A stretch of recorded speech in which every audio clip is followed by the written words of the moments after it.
Howdy folks, welcome to Bad GM's Campaign Build-Along. I'm the Bad GM Wayne Davis, and this is the show where we build an entire campaign from scratch for you to run for your group.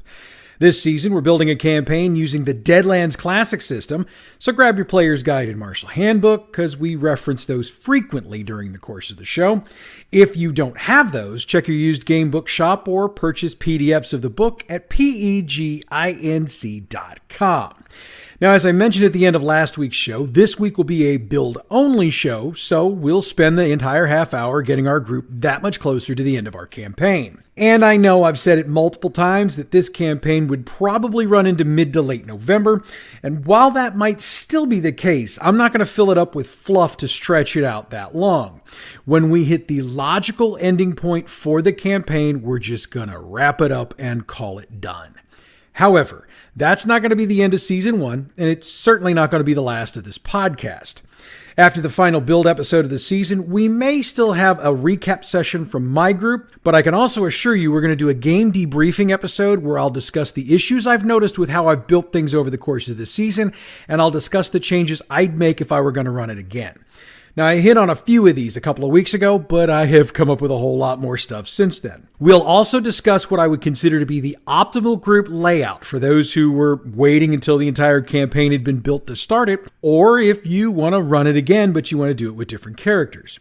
Once all of that is done, I'm anticipating running at least one shot for my group, which will allow me to get the next game prepped as sufficiently as I think I need to before I start it. So, we'll probably alter how we do this show a bit, as I'll lay out what we're playing and give a basic outline of it, might even create a character or two, but the chances that we lay that out as thoroughly as we usually do on this show are going to be pretty slim, since I intend that to be one night of gaming only, therefore only one episode. After we do all of that, we're going to dive straight into Season 2, which, as I announced a couple of weeks ago, will be Fallout. So if you're interested, grab a copy of that book at your local game shop or bookstore, or get the PDF from the Modifius website, modipiheus.net. I've also had folks ask me what Season 3 is going to look like, and I got to be honest, I didn't think we'd make it through one season, let alone put a second one out there. So my answer is this.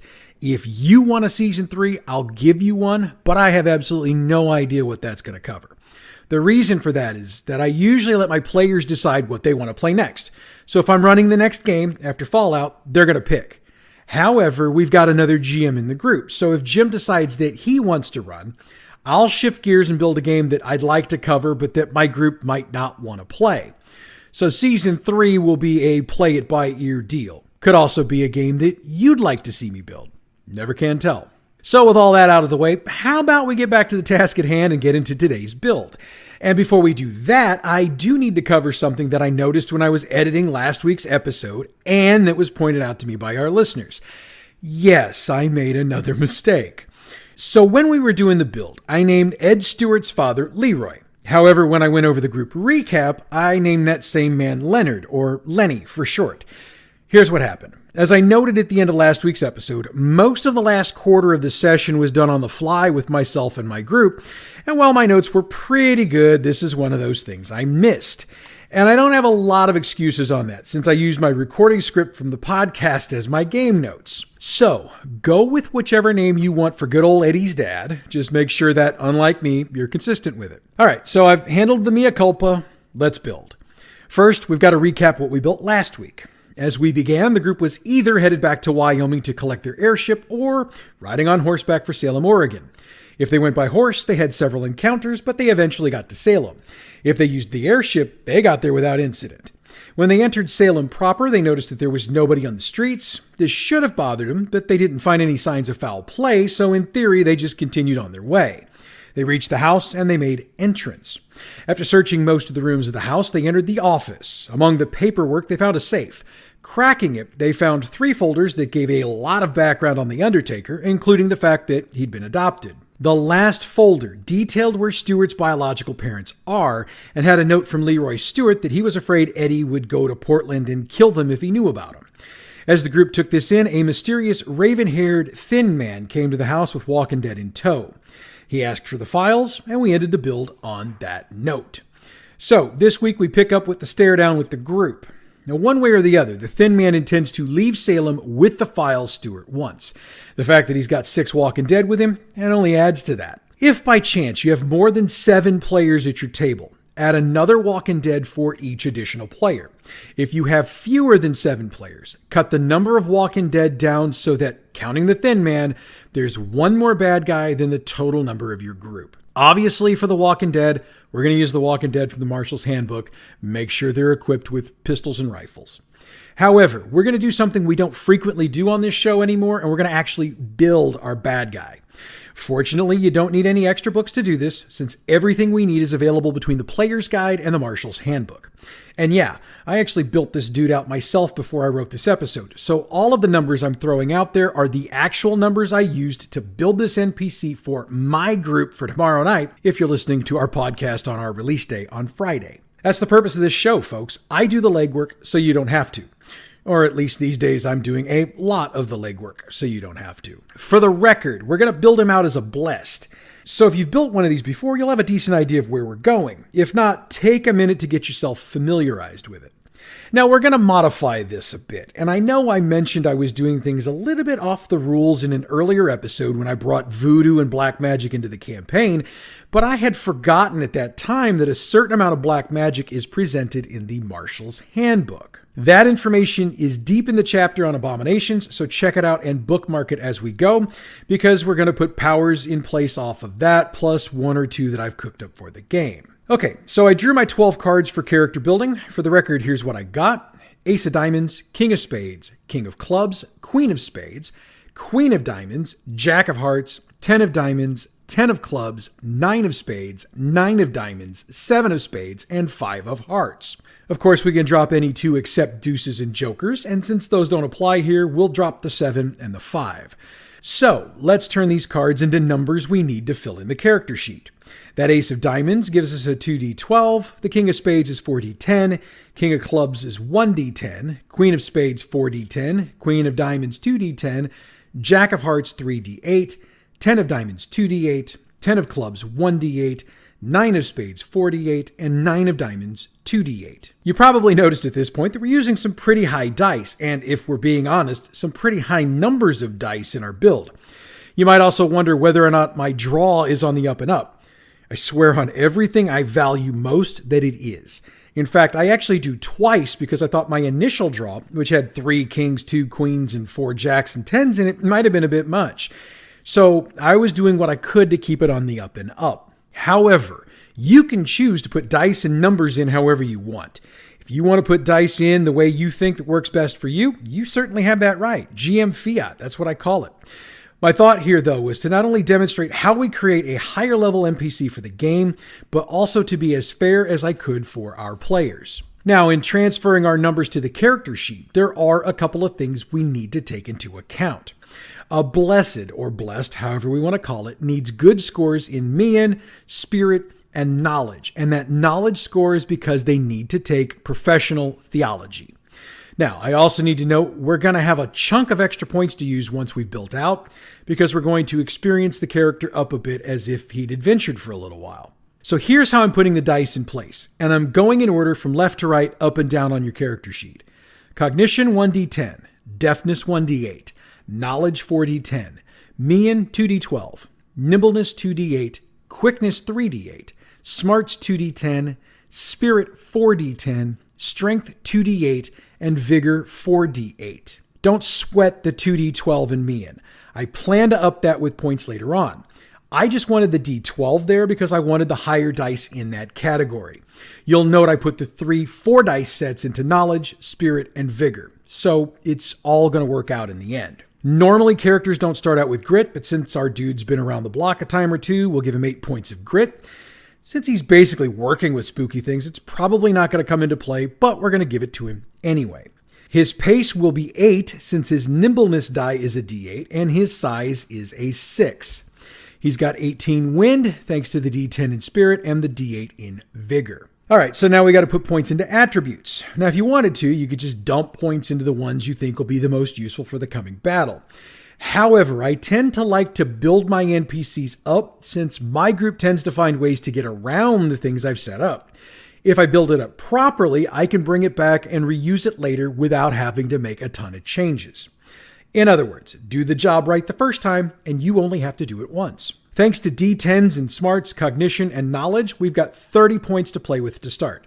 Again, though, we're gonna have some more points to use down the line, so don't freak out if we run out of points at this point in the build. I'm also gonna do these in alphabetical order, so just jot them down, then put them into the character sheet later on. We're gonna start with giving him 3 points in Academia Occult. After all, if he's an occultist, he should really have some knowledge of it, right? Bluff gets 3 points because that might be something we need to use, and I'd rather have it and not need it than to decide I wished I'd put points in there later.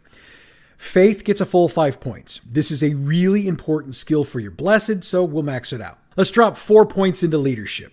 The group doesn't know it yet, but this guy is Ed Stewart's left-hand man. I say left-hand because if the right-hand man is your second in command, the left-hand man would be the third. So our guy's the third highest on this particular totem pole. We'll drop 4 more points into Overall. Again, he does the kinds of things that should bring fear in the hearts of our group members, so let's give him a score that reflects that. Persuasion is next, and it gets 3 points, and I'm pretty sure I don't have to explain why. If you'll remember what I said about the mandatory things for our Blessed, I noted that profession theology was needed, so we'll drop 2 points in there, and my plan is to put a couple more in when we add points later. 2 points goes into Scrutinize, since you and I both know your group and mine will try to bluff their way through things. When I was going through things, by the way, I missed Ritual, so even though I'm doing this out of alphabetical order now, we need to drop the last 4 points we've got into that. And with that, we've got our 30 points. Do the math. I did it twice, made sure I had it. Like I said, we're going to drop more points in once we finish the basic build. Time now to move on to hindrances. Our dude is very loyal to Ed Stewart, so we'll take the loyal hindrance and get 3 points to spend. He's also taken an oath to follow Ed Stewart and do whatever he's asked to do without question, so we'll take oath and get 2 points to spend. We're also going to take the scrawny hindrance because of his size. It's not that he's short, he's just almost unnaturally thin, so 5 more points. We're also going to have to subtract 1 from his size, so that now becomes a 5. Now, there are more hindrances that we could take, but we're only allowed 10 points worth during a build. Of course, we could just take them since we've got GM Fiat, but let's build ours the same way the group had to build theirs. That being said, if you decide you want to do that, I'm not going to tell. Let's buy some edges. We need Arcane Background Blessed, so we'll spend 3 of the points we picked up to get that. This dude is also keen because it's a job hazard to not pay attention to everything around you. That's 3 more points spent. He's also got the stare, so we'll spend a point for that. We're taking Veteran of the Weird West, so we actually get 15 points to use to put back into our character. It comes with a haunting background, but let's be honest. Being the third in command of a homicidal voodoo practitioner with a chip on his shoulder the size of Montana is probably enough of a haunting background. Plus, you work with the Walkin Dead on a daily basis, so I kind of think we're covered here. We're also taking the voice, so spend another point. This voice is a threatening voice, so he gets to add 2 to his overall rolls. That leaves us with 2 points we can spend. Add that to the 15 we picked up for the veteran edge, and we've got 17 points we can dump back into our character. So, before we move on, let's take a step back and up some numbers. Academia Occult will go from 3 to 5. Bluff will go from 3 to 5. Overall will go from 4 to 5. Persuasion from 3 to 5. Profession Theology from 2 to 5. Scrutinize from 2 to 5. And Ritual from 4 to 5. We've got 3 points left, so let's add another aptitude, Medicine Surgery, at 3 points. My reasoning for this is that if the group decides to attack and gets injured, our friend here can patch them up for the trip back to Ed Stewart. I mean, we haven't gotten there yet, but this isn't a kill 'em, take the stuff, and leave kind of deal. More on that in a minute. We would normally need a background for our dude, but other than his name, which is Shelby Green, we're not doing a background. Mostly that's because I don't think we need one in the grand scheme of things, but also because we'll drop some background details during the conversation they're bound to have once we get into this, maybe. What we will note here is that Shelby has various tattoos on his chest and back, and they just happen to be of the various sigils the group's been finding on their recent adventures. What do they mean? Yeah, we'll get to that later. Now, good old Shelby needs some gear. Again, I'm not worried about gearing him up completely. The Walkin Dead have the weapons. Shelby's going to be the one slinging spells and rituals at the group. We will say that he's dressed in all black and that it appears to be fairly nice clothing. I will put a Colt Peacemaker on his hip in a nice holster and give him 20 extra rounds along with a speed loader. But that's a backup for him. That's not going to be the first thing he draws. Okay, so now we get down to the evil goodness and we give Shelby some black magic. Normally a blessed would get a miracle for each level in profession theology they have +1. However, it's not really clear to me in the rules how we do this for black magic, so I decided to follow the same pattern. That means we'd get 6 black magic spells or rituals. I'm only taking 5 though, and I'll explain why in a minute. We're taking Bolts of Doom at 5th level, Cloak of Evil at 5th level, Dark Protection at 5th level, Contagion at 5th level, and Forewarning at 1st level. We're only taking 5 spells because we're putting 4 of them at 5th level, plus I didn't really see the need for any of the others. And for those who want to complain that we gave old Shelby way too much power, I'd note that only 2 of these spells are offensive. The other 3 are technically defensive and defensive to Shelby only. So the players can still attack and kill the Walkin Dead, but getting old Shelby is just going to be a little bit harder. You'll need to read the section on black magic to make sure you're up to speed before we run. Take notes if you need to, or do a small chart or 2 so you can keep track. So we've got Shelby basically built out. Now we need to level him up, in a manner of speaking. Since I leveled up the power on 4 of the 5 spells, I decided to not use as many points as I'd initially been thinking. That being said, 40 extra points are now available to bump up scores as we see fit. Here's how I see fit. We'll spend 20 points to raise the number of dice in both Spirit and Vigor to 5. We'll spend 8 points to raise the number of dice in Mien to 4. Let's go ahead and spend 10 points to raise the number of dice in Knowledge to 5. And with the last 2 points we've got, we'll put a point in the Shooting Aptitude and 1 in Speed Load, just in case we need them. And with that, we've got dear old Shelby built out. If you're curious what this all looks like on a character sheet, I'm going to try to get one done fast enough to be posted on the website by the time this show airs. Check the information box for the episode. If I succeeded, I'll note it there. Sorry about the ambiguity of that. Sometimes I just can't be 100% sure something's going to work when I'm writing and recording about it. Though in this case, I'm pretty sure it will because Gabe's really good at managing that website. Anyway, so with Shelby built, let's get on with the build. Now this might be a firefight, though it might also turn into some sort of negotiation. Shelby will be the only one talking for his side, so the group's going to have to beat his rolls. And with the stats we've put out there, he's got a pretty good chance of succeeding. Unless I'm rolling, of course, since I can't seem to roll higher than a 2 or 3 these days. But anything's possible. If the group's willing to hand over the info, Shelby and the Walkin Dead will leave without bothering them at all. If not, well, you know what to do. In fact, I'd argue that if any discussions have been in an impasse for too long, Shelby will give the order to fire. Run it, but also remember what we discussed during Shelby's build. Any hero that falls will be healed by Shelby so they can be captured and taken to Ed Stewart, presumably. Any heroes who run will be allowed to run so long as they don't have the information Shelby wants. After all, this is all about the folders. If Shelby has them, or at least still has the heroes who has them, he doesn't need the ones who've run off. If any heroes who have the folders run, of course they're going to be chased. Again, this is all about the folders. So that's something we both need to keep in mind as we run this. The folders mean everything. Shelby wants them and will do whatever he needs to get them, which also means that if the group decides to use them as a bargaining chip, they do have a bit of an advantage. To me, that means you can lower target numbers for persuasion checks from 14 to 12 or even 10 if the offer seems reasonable enough to you. Shelby's not a fool though. He and his group will not turn their backs on the players until they're at least 100 yards away. And even then, there'll be a couple of Walkin Dead keeping an eye on things until they're 300 yards away. So where do we go from here? That kind of really depends on how this encounter went. If the group gave up the folders without a fight and let Shelby go, chances are they'll want to track them to see where they went. If the group fought Shelby and his group and succeeded, that means everybody's probably dead. So they're going to have to decide what they want to do and where they want to go next. And for the record, if they keep Shelby alive to try to get information out of him, he's not talking. Remember, he's loyal. In my group, I'm sure Scott will try to use his talking to dead thingy to try to get the truth out of Shelby. If your group has somebody who has that power, Shelby will tell them he was instructed to head to Sutter's Inn in Portland and await further instructions. It is the truth, and it's also all he knows. If the group fought Shelby and his group and failed, this works one of two ways. The first way is they all either fell or were captured. In this case, Shelby heals all that he can, just enough to keep them alive for the trip to Portland. Anyone dead will be raised as a herald by Shelby when they stop to camp the first night. How's he going to do that? GM Fiat. We'll say he does some freaky voodoo stuff to encourage Manitou to enter the characters.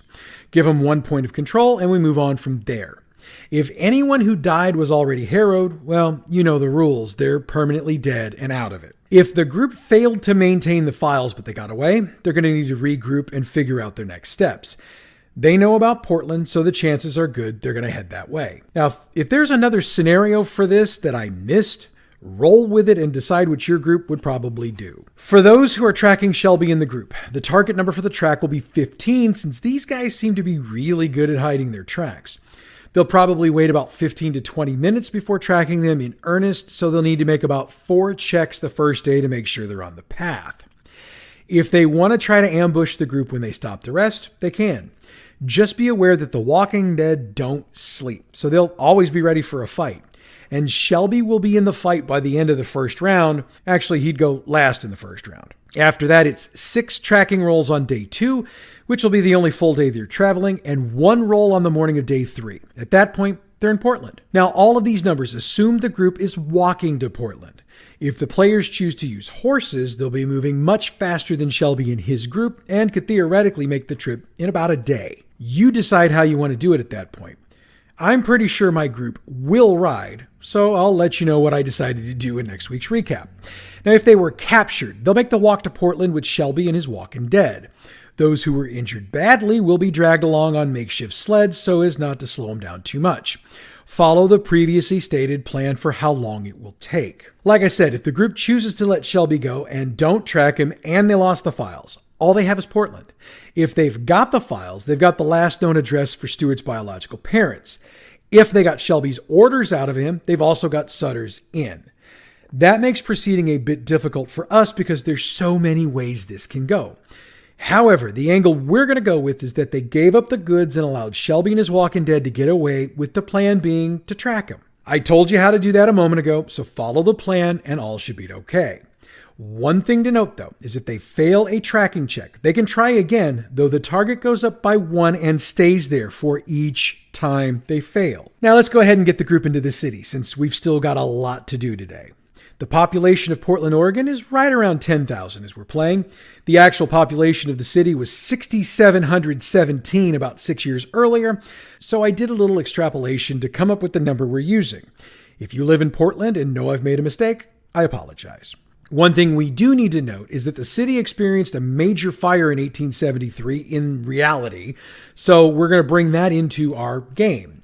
That means there are still sections of the city working to rebuild. A cynic would say it's probably the lower level income portions of the city that are still doing so, and while that is a cynical opinion, the truth is it's probably correct. So for the most part, our adventurers will be in more middle-class areas than normal, and there will be more folks looking for jobs and donations around the city to help folks rebuild. Breaking away for a minute, if the group came to Portland on their own, they'll need to get a hotel and start searching. Who and what they're searching for depends on what they know. If they don't have the files, they'll be looking for dear old Shelby. If they remember the names of his biological parents, they can look for them. I mean, the thought is that Ed's going to go after them anyway, so why not get ahead? If they followed Shelby, which is what we're going with, we continue on. Shelby leaves his Walkin Dead just outside of town in a somewhat thickly forested area. If the group was taken hostage, they're left here as well while Shelby goes into town. I'd also note that even though he patched them up, they don't feel any better. That's because he's been putting something into their food and water to keep them ill and make them easier to deal with. So if the group's just tailing Shelby, he'll be alone as he walks into the city. He makes his way about 6 blocks into the city before turning to the west. He walks another 4 blocks, then enters a building. They see the sign hanging above it. It's Sutter's Inn. How long they wait before they enter is up to them. If they decide to wait for Shelby to come out, they'll be waiting a long time because he's actually checked into a room and is waiting for his instructions. Regardless of when they choose to go in. When they go in, there's a gentleman behind the check-in desk. He's a younger man with red hair and a freckled face. He's about medium build, and if they had to venture a guess, they'd say he's not even 20 years old yet. And they'd be right. He greets them and gives his name as Corey Blue. He then gets straight to the point of asking them what they need. If they want rooms, he's got a few. It'll cost them $3 a night, but a bath is included. Also, these will only hold 2 people, so they'll have to figure out how many rooms they need. If they want to ask about Shelby, they'll need to make a persuasion check. This kid's good, so the target number will be a 14. However, for every $20 they bribe him with, they get a point off the check. He can't be completely bought, though, so the lowest that target number can drop is to 6. He'll tell them that he went up to his room and noted that Shelby has a room just about permanently booked here because he stays here all the time. He doesn't want to give him the room number, but he will note that they've got the rooms on both sides of the hall closest to it. For our purposes, Shelby's in room 10 and they'll get 11, 12, and if they need it, 13. Your group's bright. They'll figure this out. For that check, by the way, he'll also note that Shelby tends to stick around until a courier brings him an envelope. Then he leaves again. If they ask him to give them the letter or to otherwise prevent Shelby from getting it, he's going to refuse. However, if they bribe him with at least $100, he'll agree to get word to them when it arrives and not tell Shelby until they've had a chance to get outside to tail him. That's the best he's going to be willing to do. That courier will arrive about an hour after the group gets settled into their rooms. And as promised, Corey will get word to them that the package arrived, and the group will have about 10 minutes to get outside before he has no other choice but to notify Shelby that it's here. They can get outside, and sneak checks with a target of 5 are needed to make themselves inconspicuous enough to avoid Shelby noticing them. This is one of those that I just get the results from the group, but give them no clue whether or not they succeeded, because in their minds, they succeeded. They're not going to know they failed. So just take their results, compare it. You will know who failed and who didn't. Shelby will come outside. He's going to take a look around the area and then he's going to leave. Roll a die behind your screen and tell those who failed the roll that it looks like Shelby might have made them. He didn't. We're just letting him have this one for free, but we're going to make him sweat it a little bit. He'll head back down the street in the general direction they came from, only to turn north about 4 blocks in. He'll head north for another 6 blocks before he enters a church. There's a sign out front that calls it the Church of Everlasting Love. However, the group they see congregating outside with Shelby before they go in does not look like they're in the mood for love. It is a group of heavy hitters, and they are loaded for bear. For the record, there's 1 sharpshooter there for every member of the group, plus 1. When you add Shelby to the mix, that's 2 more enemies than the group has members. This is probably going to be a fight unless your group just plain doesn't care. Either way, we'll pick this thread up next week because we've got another scenario to cover before we end the show. If the group was captured by Shelby, I mentioned that they'd be kept in a small camp in a heavily wooded spot just outside of town. I also mentioned they were being drugged. Now, if it comes up during the walk here, they can make their checks then. Otherwise, this will be the point at which most folks would start getting curious as to why they're not doing any better.